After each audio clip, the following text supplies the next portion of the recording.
தற்பொழுது அண்மை செய்தியை பார்த்து வருகிறோம். திருச்சியில் பஞ்சாப் முதல்வருக்கு எதிராக தமிழக விவசாயிகள் போராட்டத்தில் ஈடுபட்டுள்ளனர். இதுகுறித்த கூடுதல் விவரங்களை நமது செய்தியாளர் கோவிந்தராஜ் வழங்க கேட்கலாம். வணக்கம் கோவிந்தராஜ், உங்க விவரங்களை பதிவு செய்யலாம்.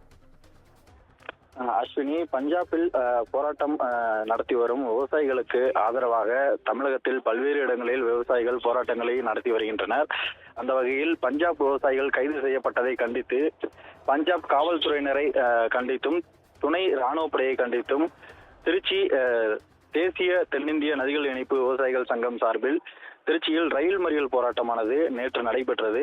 இதில் தேசிய தென்னிந்திய நதிகள் இணைப்பு விவசாயிகள் சங்க மாநில தலைவர் ஐயா கண்ணு உள்ளிட்ட விவசாயிகள் கைது செய்யப்பட்டு தனியார் மண்டபத்தில் அடைக்கப்பட்டிருந்தனர். அதன் தொடர்ந்து இன்று காலை முதல் ஐயா கண்ணு வீட்டு காவலில் வைக்கப்பட்டுள்ளார்.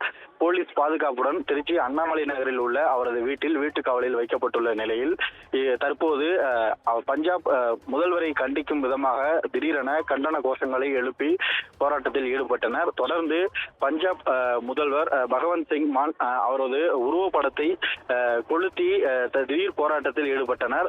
தொடர்ந்து விவசாய விளைபொருட்களுக்கு 2 மடங்கு லாபகரமான விலையை தர வேண்டும், நெல்லுக்கு உரிய விலையை தர வேண்டும், கரும்புக்கு 5000 ரூபாய் தர வேண்டும் என்ற பாஜக மத்திய அரசின் தேர்தல் வாக்குறுதிகளை நிறைவேற்ற வேண்டும் என விவசாயிகள் தொடர்ந்து போராட்டத்தில் ஈடுபட்டு வரும் நிலையில் தற்பொழுது பஞ்சாப் முதல்வர் உருவப்படத்தை எரித்து விவசாயிகள் போராட்டத்தில் ஈடுபட்டு வருவது தற்போது திருச்சியில் பரபரப்பை ஏற்படுத்தியுள்ளது. அஸ்வினி,